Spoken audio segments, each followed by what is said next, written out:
a very geeky kid, and this, like, I'm not sure how you want to, like, what, is your film going to be like a comedy, a happy thing, or is it a sad thing, or is it just whatever is coming up? The reason I don't like the term nerd is that, I'll do that again. Oh, yeah. Okay. Are we? Okay, because I'm on to something. Okay, don't let go of it. Yeah, just a minute.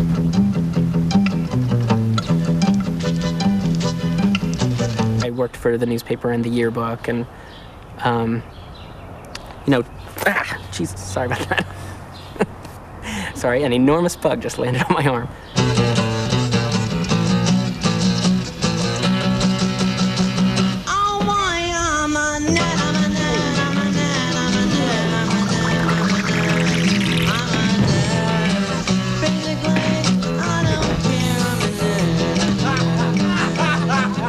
I really still don't know what a nerd is. I was thinking about it. It's like, is it the egghead? Right? Is it the person who does well in school and wears glasses and has a pocket protector? You can divide like nerds into like the nerds who like superhero comics and that sort of stuff, and we're much more the Archie comic style nerd. Sort of a more mild nerd, I guess. And I look back and oh my God, I did all the typical geek things by playing Dungeons and Dragons. But I never watched Star Trek. I hate that show. So you can't clump me in there. I am myopic and badly, but you usually picture some sort of small type. You don't picture someone that really has the build and the voice of a bully, coupled with the essential soul of a nerd. And if we're talking about physical, if we're talking, I guess the whole physical, the whole nerd thing has a lot to do with the physical appearance of somebody. And it's a shame when you think that, that people will react to that immediately and size somebody up. I was tall and gangly and knock-kneed and had straight green hair because I didn't know that chlorine would make it green. I actually went through a lot of trauma about that. I sometimes think, too, that I could have gotten away with a lot more had I been allowed to dress in the way that all of my peers were dressing, but because I was so separated because of these damn clothes. And they really, I really believe that. It's clothing. Clothing makes a great big difference as to how you feel about yourself. And you know who I actually think is responsible for the nerd being the awful figure that it has been for so long up until right now is Superman. I definitely blame Superman because that's where they divided Superman, the cool hero, from Clark Kent, the milquetoast, with the glasses and everything, and people started to fear the smart guy. I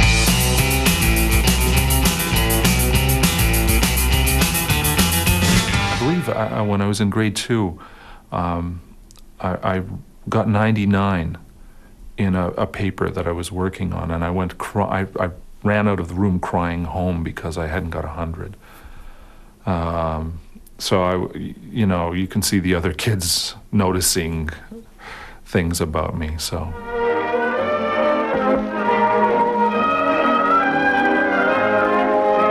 Popularity, what is it made of? How does a person get to be popular with lots of people and have a few close friends, too? Let's watch and see what makes people like one person and not another. I usually tried to hide carefully when I was drawing plans, because I noticed people did not like this.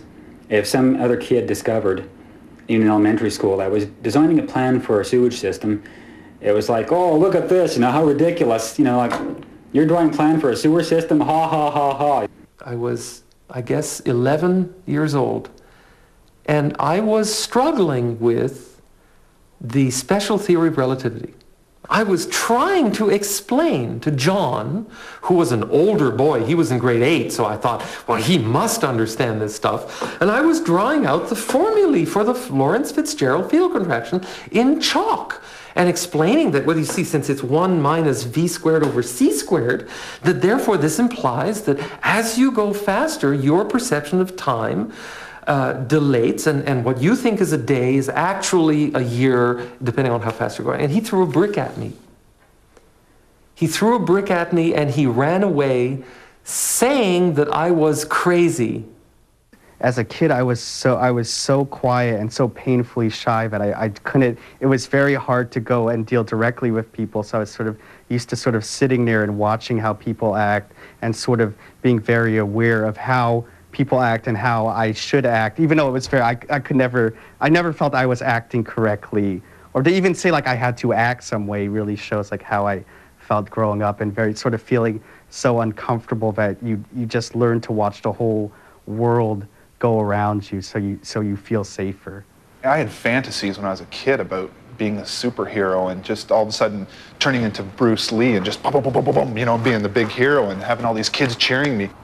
You know, I would sort of, you know, go to the movies and fantasize about all these great adventures because I had no adventures at all in my life. I was a complete klutz. I wasn't on any school teams. You know, when you'd choose up, you know, for a baseball or basketball, it was always that pathetic thing that I was the last person chosen. Al, Melvin, Sandy, Eric, Sam, Charlie, John. I guess I gotta take you. Willie found it wasn't easy to gain acceptance in the group, but he was determined to try. But there were certain situations where you had to play football, and I didn't understand what was going on. But I found that if I just, whenever everybody else was running around, I would just run around. I would just abstractly run around, and then when everybody stopped, I stopped. And it was just terrible if somebody threw the ball to me because I didn't know what to do. I didn't want the ball. I just wanted to mix into the action so that it wouldn't be obvious that I didn't know what I was doing. My whole family can't catch a ball. We have a genetic inability to catch balls. My problem was worse because I could never understand why it was important in the first place. It seemed to me a terribly Philistine thing that people would throw very hard balls at me from a distance and expect me to do anything other than cringe. When we were forced to play sports, I would hand the ball to the other team. You know, the ball would be passed to me and I would hand it to the other team. Just, there you go. And would cause a lot of trouble because, of course, our team would be very angry at me. And then the other team, of course, would also feel that somehow the competition had been sullied by a nut. There were other kids who were probably equally geeky as I was, but who had made more of an effort than I did. I didn't give a damn. I just thought, I'm happy just being myself. Only later on did it backfire. When people laugh at you, it's your peers that are laughing at you, and the things they can say are so cruel, and it follows you through the rest of your life. The rest of your life, I think, that you do things because of that in a small way. Oh, yeah.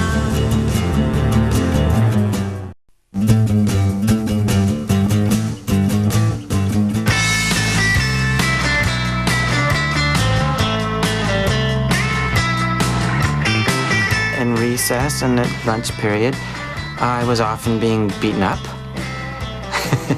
And, oh yeah, I've got marvelous stories to tell about that.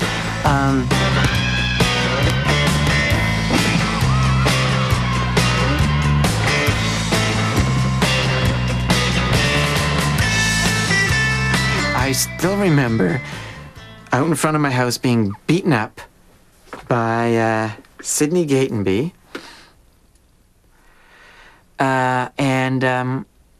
And my father, I remember seeing my father come out of the house and me yelling to him like, please do something. My father went in the house. I didn't know what he was doing, whether he was phoning the police or getting a baseball bat or whatever, but he came out with a camera. And so to this very day, in my family archives of photographs, there's pictures of me being beaten up by Sidney Gatenby. I remember having, going home, trying to avoid all the regular ways other kids went home, because if I went with the rest of the group while they were going in that direction, I would get jumped on by a bunch of guys and they make me eat grass or throw snowballs at me or stones and break my stuff. I wrote this expose on who they beat up and it's a reign of terror, and the teacher, I figured it out now, she didn't like me or something because she read this expose. I was doing it like, please save me, but instead she read it out loud to the class which was composed predominantly of the killer gang. It's like telling the mafia right there who fingered them. The way he said it made it an insult, because he didn't say, hey, Chip, he said, hey, Chip, you know? And it was just like, he might as well just punch me in the face every time he said it. And it was just really sarcastic, and it just used to, the hair in the back of my neck used to stand up whenever he did it. He started pushing me, just for no apparent reason. And physically, like, I mean, doing this. Hey, Chip. He was the toughest, the meanest, the most, and he looked like an angel. He pulled like more than half my hair out. He scraped my face, he did it on purpose, across the concrete so that my face was, he said, you know, we're gonna change your face. Like, it was like a movie. Like when you see now, like Schwarzenegger's a nicer guy. They basically would push me until I cried. And a lot of the times the tears were anger and frustration out of I couldn't do anything. And I knew it. If I fought against them, then I'd really get a good beating. And so I'd be crying, and that seemed to be enough, and they'd have a big laugh. And he just kept pushing me, and he kept pushing me, and kept pushing me, and I finally just popped him right in the face, right in the eye, and we were in a gymnasium, and it was like one of those movie sounds, you know, it was just, like, I mean, I thought I knocked his head off. It was almost like 11 years of all this pent-up frustration had come out in this one punch. And for some reason, I just felt better about myself after that. But at the time, it scared the hell out of me, because he came after me. I mean, like, I hit him and he came after me. He was going to kill me. Rather than responding the way the bully wanted me to respond, because the bully knew he could beat the heck out of me anyway, I would sort of make fun of the bully. I don't remember the details now, but I remember that phenomenon, and I still remember the sound of the girls giggling, and I thought, oh, I like that sound. I like that sound. This is how I can impress women. And I come home and I'm in this mess, and my mom said, well, what happened? I told her, oh, that doesn't, I'm going to school. No, I gotta leave them alone now. Like, they'll do this again. Like, you're no help with these goddamn clothes, you know? Like, you know, I had the advice from my father regularly, like, well, if you just go and, you know, face up to that bully head on, and you just fight him once and he won't bug you again. Well, I'd fight with a guy, he beat me up, and it was back to business as usual, you know. So it was, thanks, Dad. Nice try, bud. And my dad just came home, and he just crossed his arms and he said, well, you must really be a force that they're afraid of if they're trying to do this to you, you know, like if it's this heavy that one person's doing this. And as soon as I heard that, I thought, yeah, and with all my spying abilities too, like, I should stop making it so obvious and go completely underground so that they never know, and I will bring down the evil killer gang. Yeah, and I still remember, like, blood coming out of my nose, and there'd be these gags happening all the time. And there'd be laughter. I love that sound of the laughter all around me. And I guess maybe the bully and I had this, yeah, maybe come to think of it, it was a symbiotic relationship in a way, because he was getting what he needed, and I was getting what I needed. You know, I could make people laugh. You know, and then I'd go home and look in the mirror and see all the bruises and the...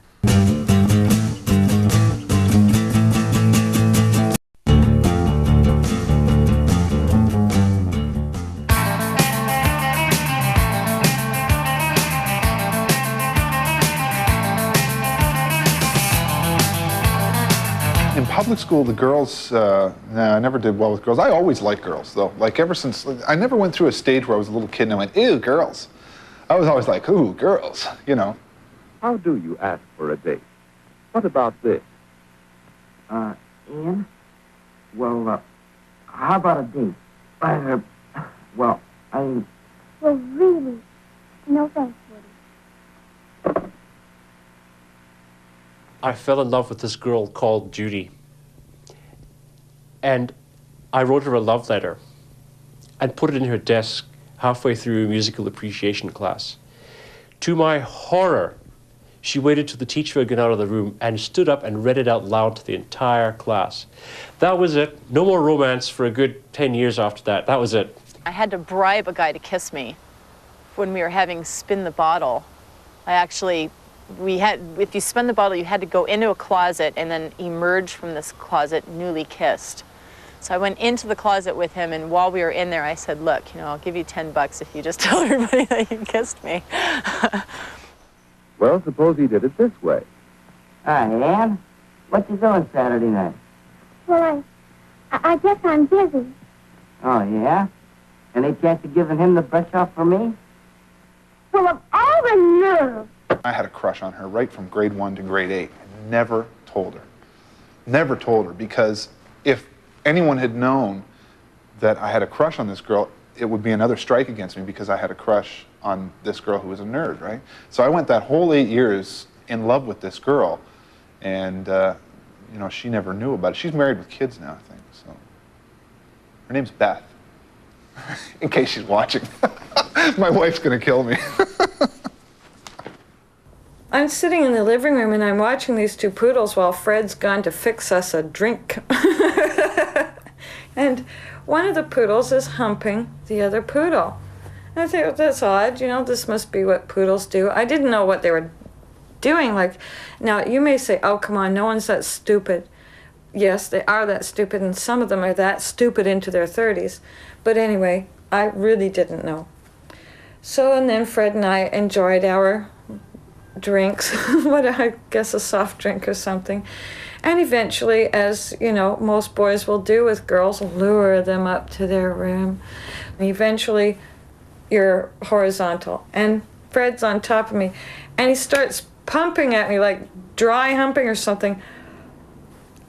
I am not a poodle. Get off me. And I was just so upset that he would even deign to treat me like a poodle, like how dare him, and stomp out of his house and refuse to speak to him for at least weeks, which is a long time when you're young. When I was 16 and a half, 16, 17, all of a sudden I had this revelation, which was that there were all these smart girls in the same classes that I was in that weren't getting asked out and anything else. And they're all carrying around like, Henry Miller and Charles Bukowski, and Anais Nin, and they're carrying that around under their arms, just written right here. I want to no one is asking me, Well, is there another way? Ann, this is Woody. Well, I have a ticket for the High Teen Carnival Saturday, and, would you like to go? Why, yes, Woody. I'll have to talk to my folks about it, but I think I can go. That'll be fun. Yeah. What did I have to do? She's read Henry Miller, She's read Charles Bukowski. What exactly do I have to do? I just have to step in there and kind of, hi, how you doing? And also, once she gets her clothes off and her glasses off, she's a fucking high school girl, And, she's the same age as you. She's gorgeous. 2 or 3 years ago, I was in the library. He didn't even hear my voice. He recognized me. He just said, I got a couple of poodles. Would you like to come over?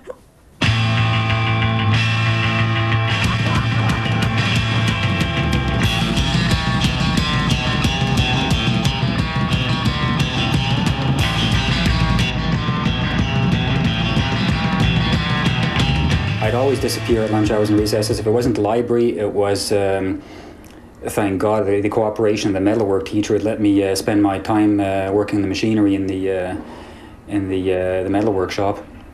And I realized that I should keep my mouth shut about everything I knew, because that just alienated me, and I started to deal with stuff like that. And the way I dealt with it was, well, they're never going to accept me, so I'm just going to have to do whatever I want to do. Bye, Bertha. What a oddball. Yeah, butterball oddball. My parents thought it'd be a good idea maybe to go see a guidance counselor, some kind of therapy or something. So now on top of everything, I'm a psycho too. So, here I am sitting in the doctor's office talking to these two guidance counselors who are asking me, well, you know, why don't you have any friends, and you know, this kind of thing, and I'm like, well, I don't know. I just don't seem to be on the same wavelength as these other. Of course, I didn't say it that well, but so we went to one session, and they basically told me, they were telling me that I had friends, I just didn't know it, you know, and that kind of thing, and so I thought, this is crap, you know, like, I just felt like a complete idiot. When we went to go back the second time, I said to my parents, I don't want to go, but I thought, well, there's an easy way out of this. I just went there the second time, told them what they wanted to hear. You know, I said, yeah, okay, I realize it now. I do have friends. I have this friend, and I have that friend, and I have that friend. They were all happy and smiles. I never saw them again. When I was in high school, I met some people who didn't fit in, but they were cool. They were the punks. I was like, oh, I'll get in with the punks, and I'll be cool. And then I found I didn't fit in with them either, because they have a hierarchy in there. I mean, any group you get into has a hierarchy. It doesn't matter. You're a nerd in life, and you'll be a nerd always.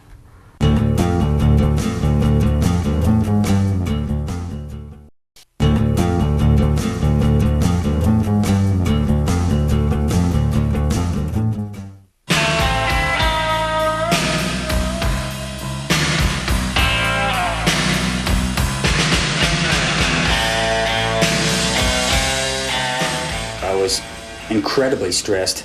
My heart was just pounding in my chest for the last 2 years of high school.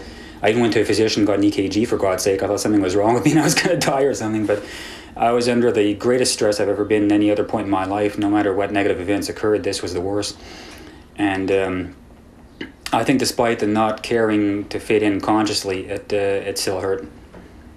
They were selecting a prom queen, and my class elected me as their prom candidate, as what they seemed to feel was just the best of jokes. Yeah, it couldn't be funnier that I would be a beauty candidate. I really felt that I had to go through with it, that I couldn't just not do it, that somehow for my own pride I had to accept the situation and go through this rather nightmarish evening.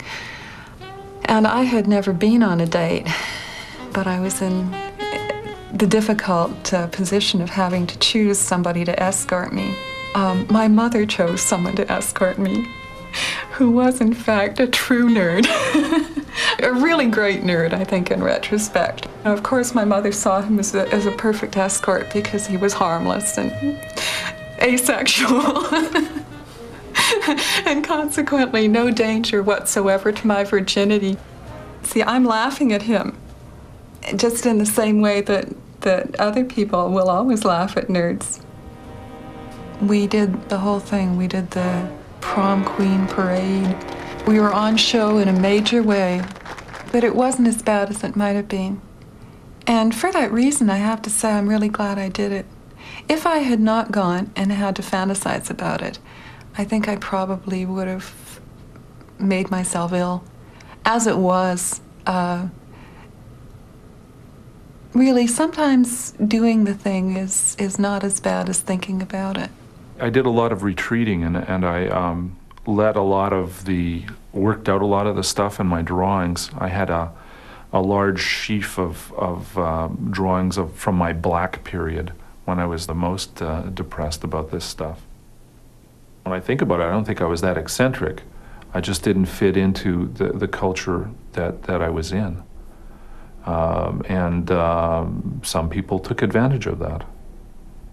He cultivated a relationship with me where he told me that, you know, you really don't belong here. You're much more sophisticated than these people, and you know, he would have me over to his place, and we would at first drinking coffee and talking, and this was great. This was, you know, a sophisticated man who had traveled around the world and knew about things, and I talk about his, you know, his trip to Morocco, and I was just starting to read, you know, Burroughs and Naked Lunch and stuff like that, and he was really encouraging that. And then at a certain point, I guess he felt he was ready, and I was over, and he kept feeding me a lot of liquor, and then he sexually assaulted me. So that was a big betrayal. It was very, very easy to see that someone who would be preying on children that way, that kind of predator, you know, I was the straggler in the pack. So of course I was the obvious target, and an easy target. It would be an easy thing for him, being a respected teacher and all that, to say, no, that's not true. I totally denied it. I didn't come to terms with it until I was about 28.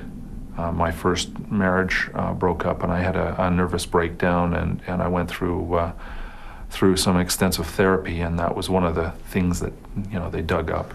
I guess it was 86 or 87, and I started drinking, and that started turning into a problem too, because I just, you know, there was just pressure from school and everything. But so I found I didn't deal. Once again, I wasn't dealing with something very well, and so I used to drink a lot, and more than a 16 or 17-year-old kid should. You know, you're not even supposed to drink at 16 or 17, but I sort of.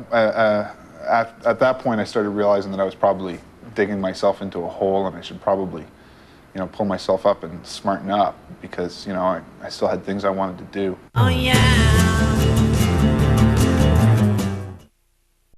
On the next Nerd Nation. My name is Rich Kronfeld. I really want to get abducted. Take a hilarious journey with one man. I think it would be important for aliens to learn about Earth's technology. And his obsession with aliens. It's going to be all about the truth. Spend 6 days in Roswell. What might have happened, might have happened. Oh boy, I'm a nerd. Nerd Nation.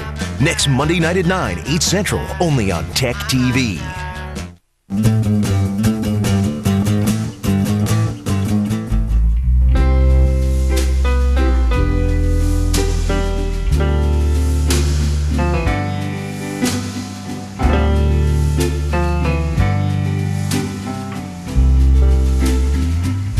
When I got to university for the first time, I came out of my shell. I used my student loan to go and buy some decent clothes. I had my face sanded down at the dermatologist. I got contact lenses. And all of a sudden, I felt like a new person. It was sort of like I was cut free after high school. High school seemed like a little trap, and you had to play by all the rules there. And when you got out, you could make your own rules up, and you didn't care what people thought about you, because it didn't matter anymore. It was actually my father that helped, because I made a point of every chance I could going with him on his trips. And when I would go with him on his trips, I found this wonderful secret. They didn't know I was a geek. They didn't know I was the scientist, these people I was meeting. They treated me like a human being. It was university that was really the turnaround. I was saved because I was handed back my individuality, and that individuality was respected. I think the worst thing about high school is that it takes it away from you. Nerds, eccentric people are very strong individuals, and to have that individuality repressed is like to have your hands cut off. You know, you don't just lose yourself, you lose your soul. You might not make it. I had to go back to my high school reunion, kicking and screaming in my own mind, because it was a cathartic process. It was, I needed closure. I just got in the mail the other day, the 30th high school reunion. I was tempted to go and maybe beat up somebody. Anybody who's gone back to a high school reunion, which is a little like putting Drano in your eyes, but if anybody's gone through that kind of experience, what you'll find out is that the cheerleader that you most wanted to and that you thought was totally accepted, the group that you'd never be part of, felt pretty much as outside as you are.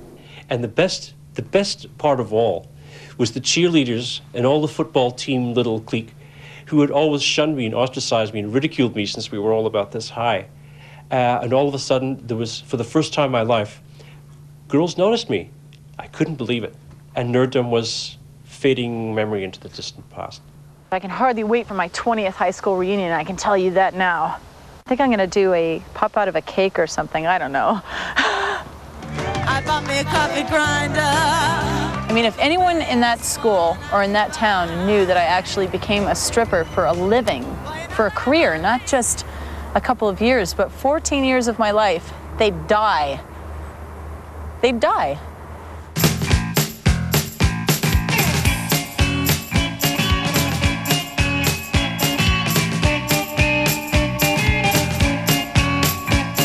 When I first got the job here, when I got hired, one of the first things I said to my wife was, imagine the people I'm going to meet, right? It didn't even, strike me that I had a great career ahead of me. I suppose, in one way, being a teacher is not exactly becoming a bully, but if you don't blow it, gaining control of a situation that you previously found uncontrollable. I'll often be in a boardroom with people that are, very confident and very articulate and very cool and know exactly what they're saying and know exactly what they're doing. And I feel very out of place because I'm sort of shorter than they are and I talk in a funny voice and I'm not very articulate and I'm sort of scatterbrained. But for some reason, they all take me seriously. We wrote a freelance script for The Simpsons, and they hired us after that. And we just sort of moved up the ladder.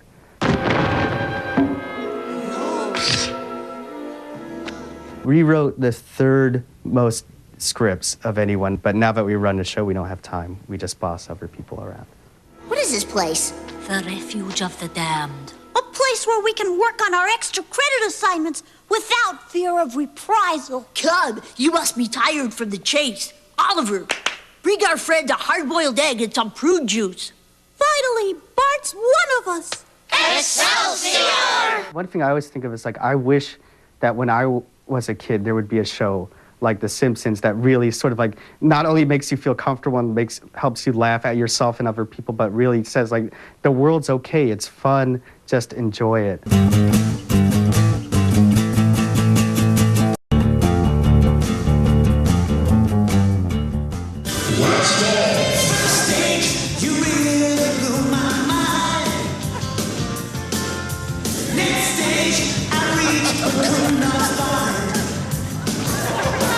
Yeah, magic is nerdy, and rather seriously unpleasantly nerdy. That's the way everybody else does it. This is the way we do it. We had to get these built special.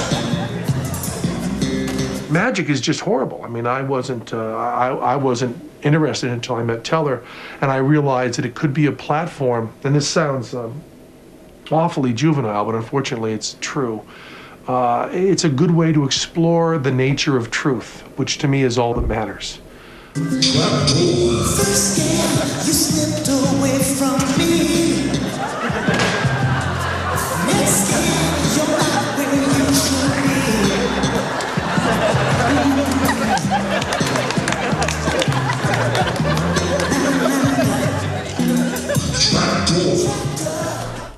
My company is Digital Chameleon, and Digital Chameleon is one of the preeminent color studios in comics.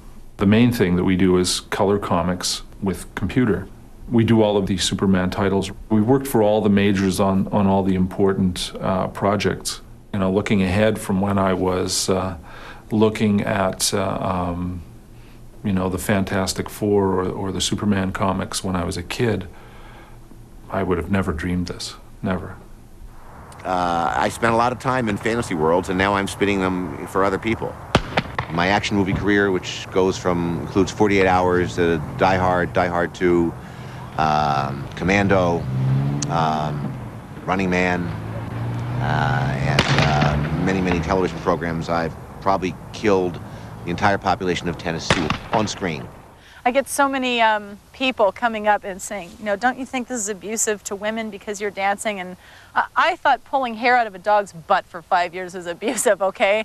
My veterinarian coming by and, where's my coffee? You didn't make any coffee. What the hell's going on here? I just found it really nice to be able to go in and work for about 15 minutes at a time and then come back 2 hours later and do another show. And these morons are still sitting there in sushi row, as we call it, spending money to see me naked on stage. Okay, that's the best revenge. That's how I'm looking at it. If you're gonna actually sit there and hand me your money, buddy, to watch me parade naked around, well, that's your problem then.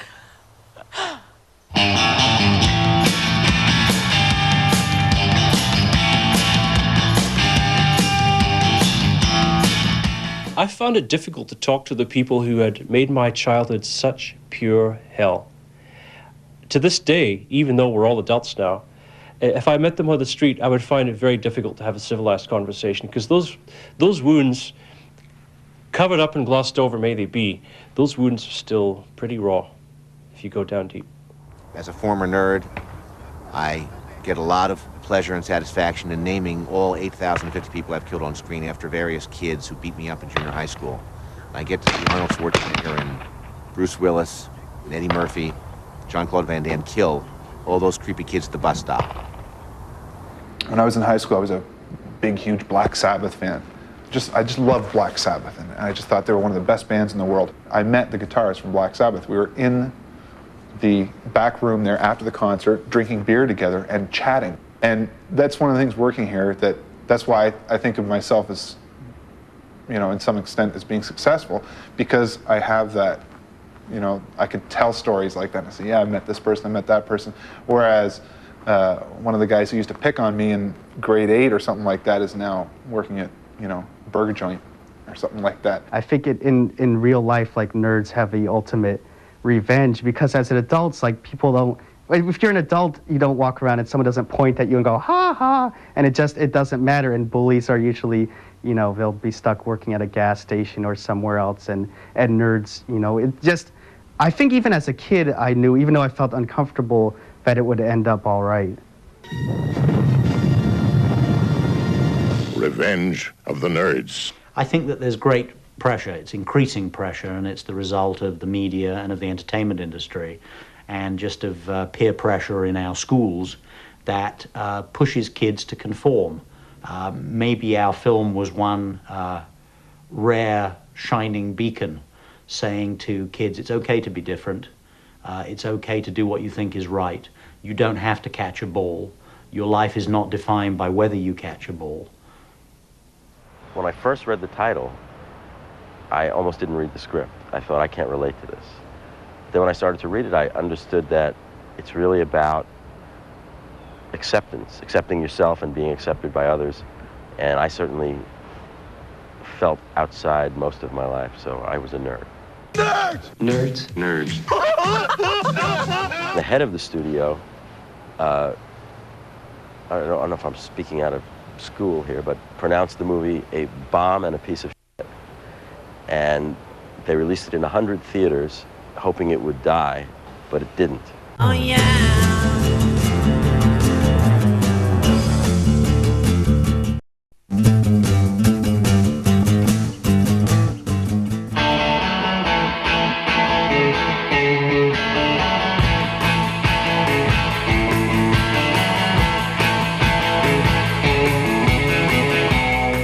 In a way, I resent the amount of time that it's taken me to get to where I am, because it's been a long time. and I often say, I even say to my wife, sometimes if I had it to do over again, I'd come barreling in with guns a-blazing, you know? If you asked me 10 years ago, I would have said, yeah, I regret it. I always wanted to be like everybody else. But as I'm coming into my own as a, like, I feel like I am beginning to get my feet on the ground and know who I am. I know that all of that's like training, or all of that is what has created this. To deny it or regret it now would be to regret who I am or what I am. It's like you're stuck in the body that you have, and you're stuck in a personality you have, so just stick with it. It doesn't, it's like I'm still a nervous, nerdy guy now, and I will be when I'm 70 years old, but I don't care. That's fine. I think that I would tell them to follow their bliss, I know that's Joseph Campbell's advice, but I think it's very good advice to stay true to themselves, and if there's something that they like, they should follow that, and they should do what makes them feel good, because there's people aren't going to make it better for you. I think you have to find that in yourself. Sometimes that's very difficult. I wish I could say that it's avoidable, but I don't think so. I think my son, either he's going to be on one side or the other. You know, he's going to be one of the persecuted or one of the persecutors. I kind of hope he's one of the persecuted, because I don't want him to have the values that would allow, you know, him to be malicious. But I think it happens to everyone. The best thing that you can do is to let your children know that you've also gone through pain, so that if and when they suffer, they know that they can come to someone who at least has suffered too. But I think, as well, something that I would always want to do for my son is to make him feel that no matter what anybody else says, there's always a place where he will always be acceptable.